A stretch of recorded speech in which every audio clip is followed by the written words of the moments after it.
Hey, what's going on, guys? Bflattened here with a brand new video today, and today I am reviewing the Borderlands movie. I just saw the movie that started about 3 hours ago, and I just got home, so the movie is fresh on my mind, and boy, do I just want to talk about it. Now, my apologies that I just have the Rotten Tomatoes website pulled up. I would show trailers or photos or whatnot, but unfortunately, the last time I did that, my video took a copyright strike. Well, it took a takedown and demonetization. It wasn't a strike, but I don't want to have that happen again. So we're just going to go ahead and just show some static images and things like that. My apologies. Now, the first thing that I want to say before actually talking about the entire movie and going over everything, the first thing that I want to say is don't trust reviewers. That sounds kind of contradicting, but there is a follow-up to it. People who were paid to go out to these premieres and shit like that, take that with a grain of salt. If they say it's bad, take it with a grain of salt. If they say it's good, take that with a grain of salt. If they got paid to do it and watch it, don't trust it. I would trust the ones that went out on their own free will to watch it and didn't have an influence other than that. So, with that being said, I have no influence whatsoever. I went on my own free will right after work, and there was just a pre-screening and pre-showing one day before, and I just got home from it. So I will do my best to be as honest as possible. But before you take it from me, let's go ahead and take a look at Rotten Tomatoes, which has both a audience score and also a critic from Rotten Tomatoes. Now, this started off at the start of the day at a 0%. It has since risen, surprisingly, to 6%. The audience has rated it a 52%. But let's go ahead and just look at a couple of the reviews and then we can move on. This is from the critics. Console junkies will find themselves involuntarily hammering an imaginary X button in the hope of getting back to the gameplay. No good, you're stuck with this wacko BS. There are still so many cinema turkey heads.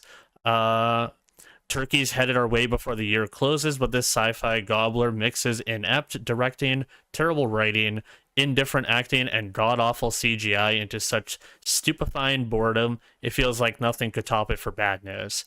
Some audience reviews actually came in, and some of them were actually pretty decent. It was fantastic to see my favorite game on the big screen. I thought the comedy was excellent. A good time in the movies. Don't listen to anyone. Go see it. You'll enjoy it. There are some audience members that did enjoy it, admittedly. My guess is that they are casual fans or they just haven't really invested into the game and they went in with just a clean slate, which totally fair. It's probably one of the best ways to enjoy it is having zero knowledge on Borderlands whatsoever. But anyways, that is those reviews. Let's go ahead and get to the good, the bad, and the Mordecai. Starting off with the good, there actually is some redeeming qualities and there is some good stuff about the movie. And that sounds weird of me to say, but the bad is going to be overwhelming the good, so I might as well start with the good. Monsters and visuals were actually kind of decent. I was expecting far worse CGI, but the monsters looked decent, even though it was very fast frames of them. And there were some visuals that were kind of decent. A little bit later on, the filming location was actually a pretty good filming spot, so I'll give them that. The CGI, like this person said, was pretty awful, but they did nail the monsters down pretty well, even if it was just flash frames of them. There were some voice lines for some of the characters that were actually pretty decent. Like, they fed Claptrap pretty good voice lines. They fed Roland pretty good voice lines. Krieg was actually amazing. But they have bad delivery at them. Tina actually had some good lines too that were written and fed to them, but their delivery was just completely wasted on that. So I could see how people could overshadow the delivery, but the writing was actually kind of decent for it. So I will give the voice lines for that a thumbs up for that. The Claptrap bucket. For those that don't know, there was actually a Claptrap popcorn bucket. It looks like this. It's probably, I would guess, I don't know, 9 inches tall or something. You pop open the top and you put your popcorn inside if you want. I'm not doing that with mine. If you push his eyeball in, it does light up. It's like an LED. And if you push it again, it does turn off. And this part is movable, so the whole unit is movable, kind of like he's riding the wheel, and it has a platform for him to stand on. This was honestly probably the best part about the movie, and it's not even the movie. Like, I would imagine more people bought the Claptrap popcorn bucket than the ticket sales are going to end up getting in the end of this.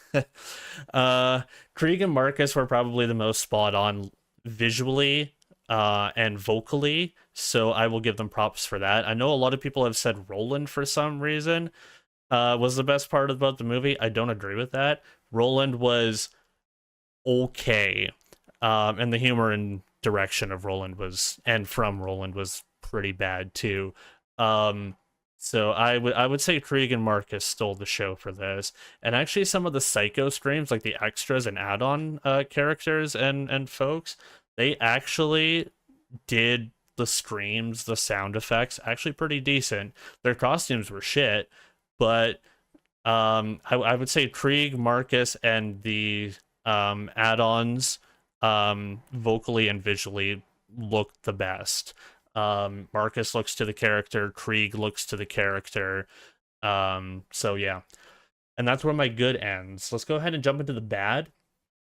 The first off is the story. The story makes completely no sense whatsoever, and it feels rushed at the same time. So if you've played even 5 minutes of any of the games, you would instantly recognize that this was either A, rushed, or B, there was no knowledge on the game whatsoever. So there are references that are made a ton of times, but if you've played any of the game, it follows up those references immediately and washes them away by either doing something that doesn't make sense or twists it to a Hollywood narrative, which doesn't work. Again, it was very rushed and it has a very anticlimactic ending. With only a 1 hour and 41 minute screen time, it feels like half the movie was cut. Like, I swear to God, you can go on Netflix right now, find your favorite TV show, and I bet you most of the Netflix originals or even other TV shows, 2 of those episodes could probably last longer than this entire movie. It was like, boom, ending happened. No spoilers, obviously. Boom, ending happened. Yay, hooray, and then the lights of the movie theater turned on, and it was like, wait, what happened? it felt very confusing. It didn't feel like an ending, you know. It was very anticlimactic. There was more that should have been there. Characters and their roles and sound is also going to be in a bad here. I know that I just praised Krieg and Marcus, but then you have the overwhelming bad from the other characters. Like, I didn't really like Gina as Moxie. I didn't really like Tina by Ariana. It wasn't really that good. There was also characters that were supposed to be in the movie, like Ellie. Ellie is casted in the movie. She has a 3-second total screen time. I swear to God, I'm not over-exaggerating. 3 seconds of screen time in the entire movie, and I never saw Scooters, so it was probably less than that. Their roles and sounds, like, obviously Claptrap sounds like just Jack Black sucked some helium, and that was like the end of it. And, you know, he voiced a couple of lines and made a couple of funny fart jokes, and that's about it. So if you like Jack Black on helium, Claptrap's your guy. The guns, we had a couple of close-ups of guns. If you saw from the trailer, feel free to watch my trailer and also my trailer review and reaction. But we have 2 close-ups of the guns. One of them looks like a Nerf gun that's held by Roland, and the other one is just a completely inaccurate Infinity, which both of those kind of draw you away from the entire design of Borderlands, which is millions upon millions of guns. We saw close-ups of 2 and the flamethrower. Now, there was obviously a lot more that were in the film, but it was really highlighted only twice. And for that being the grounds of Borderlands was millions of guns, that didn't really shine very well. Costume designs, they looked like they were $5 Spirit Halloween costumes. Look at any cosplayer, they will absolutely completely fucking smoke Hollywood, and I bet they could do it for cheaper and in less time. Costume design, terrible. Like Lilith's sparkly jacket, it looks like she's about to enter fucking Moxie's strip club and is about to get announced by the announcer as Lilith the Firehawk, and then a bunch of cheering, and she looks like a stripper. I'm sorry to say. um, Ages and heights. Now, obviously, Tannis looks like a grandma. Lilith is about 20 years too old. Gina as Moxie looks probably about 10, 15 years too old. Now, I know that there's a whole anybody can cosplay anything, but not everybody can play the roles in the movie, despite being an A-list cast. Like, the cast is amazing, don't get me wrong, but this is not their role. This is not their spot. Yeah, Ages and Heights just did not match at all. Gina, speaking of Gina as Moxie, she was awful. She had probably 5-10 minutes of screen time, and her delivery of her voice lines just felt off. Like she was saying nicknames that Moxie would say to you in game. Like you probably can piece that together, but it just kind of felt like your grandma at Christmas time and you're 5 years old, and it just sounds weird, and you just want it to end. Like a 60-year-old woman calling you, cookie or some shit like that. You just like, cringe, get me out of here. I want this to end. um, like I mentioned, Ellie only had 3 seconds of screen time, and we never saw Scooter at all. At least I didn't. So it was probably even less than that. Screen time didn't really make sense for the allocation that it did. Lilith and Roland and Tina, obviously, we see the most of, but I feel like there could have been more highlights of other characters. It feels like some of them were just like, you blinked and then they were gone, but they were on the main cast, It just felt weird. And now the Mordecai, which is just kind of in between. I didn't really know how to put it into a good or a bad category, so we'll put it as the Mordecai because it's a reference, and why not? Filming was in a great location. The filming background was very Pandora-like. I will give them that. That sounds like a positive, but wait. Again, the CGI was pretty bad. There's a lot of things that just kind of draw you away from it. And while there's like a, hey, that's kind of cool moment, or hey, this looks like Pandora, then something else like alarming pops up and it's like, wait, what is that? And it just looks weird. Especially like the immersion. You just get pulled out of the movie so often and you're just like, what the hell am I watching? So that's why it's a Mordecai, because it's in between. There's about 20 references that I could count, like I mentioned earlier, which obviously making references to your audience is great if you know how to do it. Like Deadpool, Wolverine, they make references to past movies and shit. But the problem with it, and this is why it's a Mordecai, is that something follows up with it that just doesn't make sense. This is not a movie spoiler. This was in the trailer, so I'm just going to say it now. The gun in the vending machine in Marcus's van, the free radical being an SMG, you can kind of point that out and be like, hey, the free radical, that's a Borderlands 3 gun. It's a pistol. And then you see the SMG icon and it's like, oh, that's kind of disappointing. It's pretty much like that. You have a light turns on in your eyes and then the light immediately fades because it's like, oh, that's garbage. Overall rating that I would give it, 3 out of 10 if you're drunk. If you're drunk or extremely goddamn high out of your mind, it's a 3 out of 10.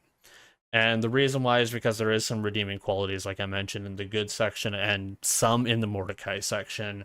But you're going to need either 2 hours of like complete and utter boredom.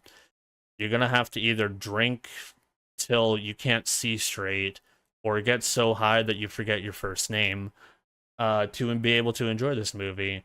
I don't want to bring this into it, but I'm going to have to do it anyways. The only way that you can really enjoy the film is if you're in the caliber of Helen Keller. You can't see it, and you can't hear it. So the only way that I can really see people actually enjoying this film legitimately is if they're casual fans, or if they have like no idea anything about Borderlands whatsoever. And actually, the first person to give the very first positive review on Rotten Tomatoes. Let me go ahead and pull this up for you, shall we? Let's go ahead and pull that up, shall we? Grace Randolph. I don't know if you know who that is, but she's a person who does a lot of movie reviews and is in the pretty decent following range of 146K. They gave the review of It Was Me from 0 to 4%. Whatever, man, I had a good time. Pretty crazy to set your review to post at 3 a.m. and discover you're the only one who liked it. I never played the game, to be fair. So this is what I mean. This is probably a person who got paid to do the review, and they've never played the game and they voted positively. You can't really take that seriously. So, as a longtime Borderlands fan, 3 out of 10 at best. Now, there is one more spoiler warning that I know a lot of people are going to be asking in the comment section. So, if you don't want any spoilers whatsoever, this is your opportunity to click away now. Thanks for watching. But if you don't care, the end credits scene, I don't really consider it a spoiler, but some people might. After the movie is over and all the credits roll down, you really expect an after scene, something to follow up with. If you've watched a Marvel movie, there you go. There's nothing. There's no Borderlands 4 announcement. There's nothing cool. There's no bloopers. There's no outtakes. It is Claptrap dancing for 5 seconds and saying he's dancing. That's it. 5 seconds, and then it goes to like the, okay, get out of the movie theater kind of credits. That's it. That's literally it. Feel free to leave questions. I know there might be a lot that pop up. I hope I covered some of the main ones, but feel free to leave questions. I will be as open and honest as possible. If you want a non-joking, legitimate, no bullshit answer, I will be as spoiler-free as possible because I know people are still going to want to watch this regardless somehow. If it shows up on a streaming service in 2 weeks, or if you have a CD-ROM or a VHS player, because that's probably where it's going. Yeah, I'm going to be as spoiler-free as possible. I will see you guys in the next video. My name is Bflattened, and I'm signing on out of here. Take care, all. Laters.